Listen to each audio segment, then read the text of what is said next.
very clear. My father was also quite a morbid man. I think because of his life, even in his last years, he spoke all the time about, he had conversations which were, you'd be sitting at the table and he said, "Are you prepared for my death?" And you'd just be like, "Wow, is that a will and testament? What are you talking about?"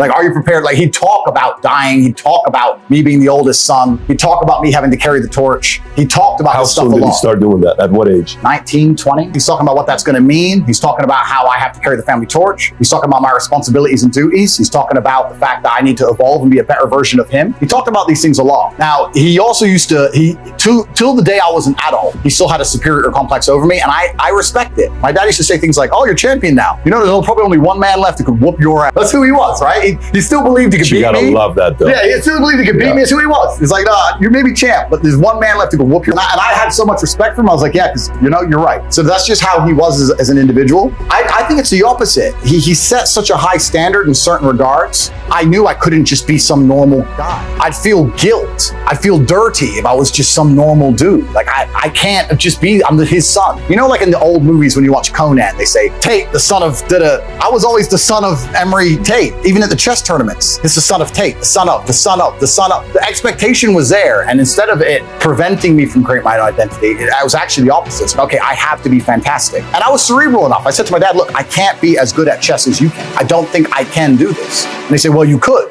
But belief is a huge part of it. So if you don't believe you can, then what else are you going to do?" Because I remember telling him I didn't want to play chess anymore. He said, "That's fine, but you're not going to not play chess and watch TV. You play chess for 6 hours a day, so you need to come to me with a plan for 6 hours a day, son. What are you going to do with your life?" And I chose fighting because I said, "Listen, chess is one-on-one competition without luck, without a team, no ball, no wind to blow the ball on the net. What if I fight?" I said, "Okay, I respect that. You can be a fighter." So he wasn't he wasn't trying to force me to do anything, but he was a very regimented individual, and that's who he was. And I had so much respect for him, and he was my superhero. I wanted to be like my dad. And even from a very young age, even if you were to Google up my dad, Emery Tate, and look in the chess community, they called him E.T. for Emery Tate, but also E.T. like the alien because he was a bit strange. But the way he played chess was so unorthodox that sometimes he had some spectacular losses, but sometimes he had some spectacular victories against some of the top players in the world. So everyone was scared of him because he played with such recklessness that he was like, it was blitzkrieg.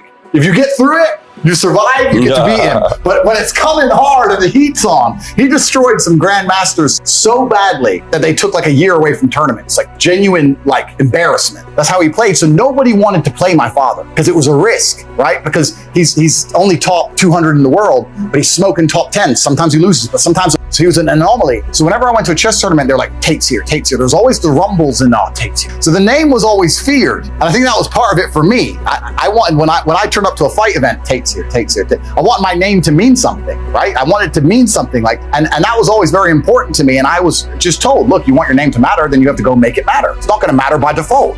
And if you have good parents and some hardship and some trauma, I think any man can become anything they want to be. I think that every son should hopefully be the same with their father. I think a father's role is to be a superhero. I think a father's role is I think one of the big mistakes in modern society is that people think that a father should be a second mother, and I disagree. I think a father should be a superhero. Sometimes a superhero needs to go do superhero things. My father wasn't always home. He was away. When he came home with a story. And I think that the quality of his presence was more important than the quantity of his presence. He raised us with absolute duty to our last name. He made it very, very clear for a very long time that being a Tate means something and that you have to live an honorable life and a life that's true to God because of that. And also his expectations to us were exceptionally high because we were Tates. When I did something fantastic, when I became state chess champion at age of 5, did exceptionally well my SATs, he moved me up 2 grades, etc. I didn't come home and say, "Dad, I did this," and then go, "Wow, good job." He was like, "Well, you're a Tate." "Duh. Well, who are you competing against?" I was like, "Well, the other kids at school." "Who are they?" "Don't know." "Exactly. You're a Tate, of course." So he always had this huge expectation of us and made it clear that the last name means something and we have to stay true to it. And I think that this is kind of something that's missing from modern society. When you have a duty to your bloodline and a duty to your ancestors, that is something which you carry with yourself away from cameras and away from the eyes of the outside world. So it's been something that's been massively beneficial to me. Even when I went through hard times in my life, I understood that being a Tate prevented me from doing anything that's detrimental to myself. Even basic things. We talked about, let's say, heartbreak. If I had my heart broken when I was young, instead of chasing a girl and embarrassing myself, I could sit in my room alone and think, "I'm a Tate. I can't do that. It's not how Tates act. Love you very much. Goodbye."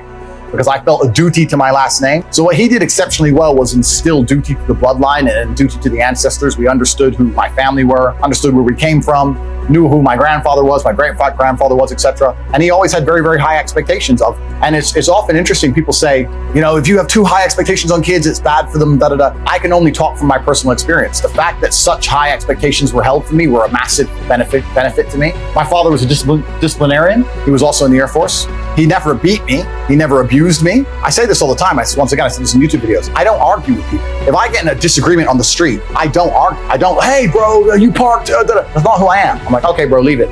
I leave it to the last second until I feel like there's no other choice. Hard work beats talent when talent doesn't work hard.